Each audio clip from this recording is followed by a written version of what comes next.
for more on this, I'm joined by Doga Eralp. He's a senior professorial lecturer at American University. Thanks for joining us. There are a lot of moving parts here. We're now hearing reports that the Kurds might be teaming up with Syrian government forces. That would be quite a dramatic and rather quick shift. Well, obviously this is a necessity that made that option the only viable option for the Kurds in northern Syria.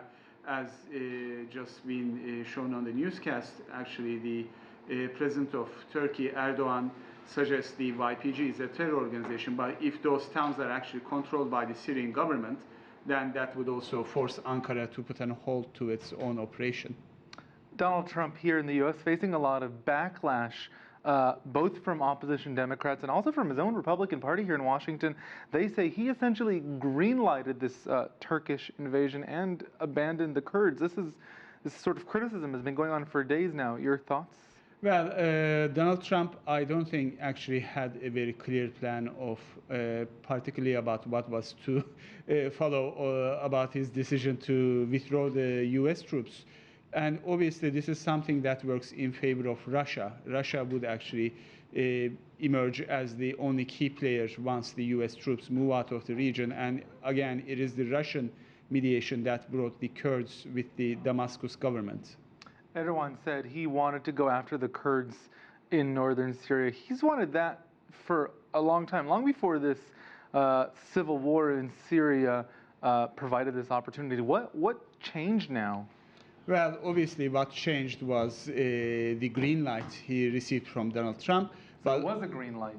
It was a green light, but I don't think Donald Trump actually thought about the consequences of his decision. He wanted to give a actually message to his Western counterparts that United States would no longer be interested in getting involved in complex Middle Eastern affairs. So obviously he, in a way, allows the space for Russians to come in and fill up the balance of power there. And Turkey wanted to seize the opportunity of that lack and wanted to get as much territory as possible. So the goal of Erdogan, obviously, is to ensure that 3 million plus Syrian refugees are settled in that area, 30 kilometers deep area, and be settled out of Turkey. That really is the goal of Erdogan at this point. I mean, no doubt this is an issue for him. You know, in the U.S. we talk about this conflict in Europe, but all of these refugees have really crossed into Turkey's borders. They're there, and Syria, I believe, has absorbed more than any other. I mean, Turkey has absorbed